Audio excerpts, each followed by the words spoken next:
Panoorin niyo sa video ang ginawa ng mga batang ito. Hindi ko alam kung nagtutupi itong anak ko or nagkakalat. Nakatupi na yan eh, oh. Nakatupi na yan eh, oh. Tinutupi pa niya, kaso sa halip na matutupi niya, kinakalat na. Yan. Okay lang yan kasi baby pa siya eh. Akala niya nakakatulong siya. Pero hindi niya alam, mas lalo siya nakakapagkalat. Hayaan nyo lang po na ganun sila. Kasi para sa atin, nagkakalat sila. Pero sa totoo lang, tumutulong sila. Ayan. Hindi nga lang perfect.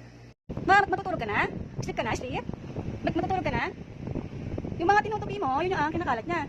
Sleep ka na? Sleep? Naglalatag. O, tapos ibabalik niya ulit yun sa ano, sa sulok. Inayos ko na yan eh.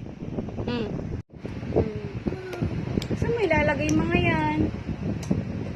Nalatag ka? Ay, matutulog na siya. Sleep ka na, sleep. Naglatag ka? Ba't ang dami mong unan? Ba't ang dami mong pillows? O, sleep na tayo. O, sleep na daw siya. Ang daming unan. Ang daming unan. Talaga. Hindi nga lang perfect. Diba, baby? Hayaan lang po natin sila na tumulong sila sa atin kahit parang nagkakalat. Kasi doon nagde-develop ang kanilang brain. Para paglaki nila ay magiging perfect din ang kanilang gagawin. At makakatulong pa sila sa atin kapag nasa tamang edad na sila. Tama po? Tama po, tama? Nakikinig si Baby Joren. Ang galing naman ng mga baby na to. Yan. Binabalik na naman niya yung mga ginulo niya.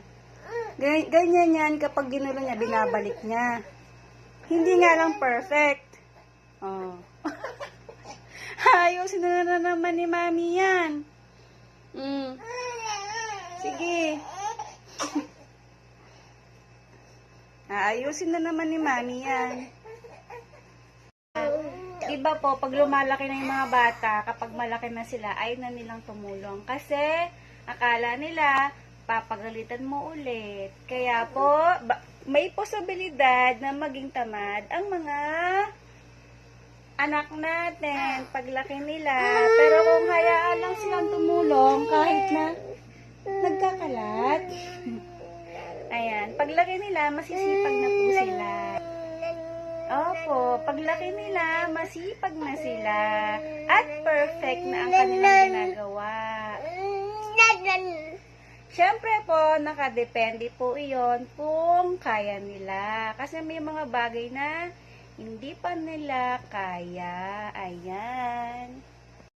Kaya nga po, parental guidance. Hayaan natin na gawin ang mga gusto nila, pero i-guide natin. Kahit na delicates. Delicates kasi mag-isa lang sila.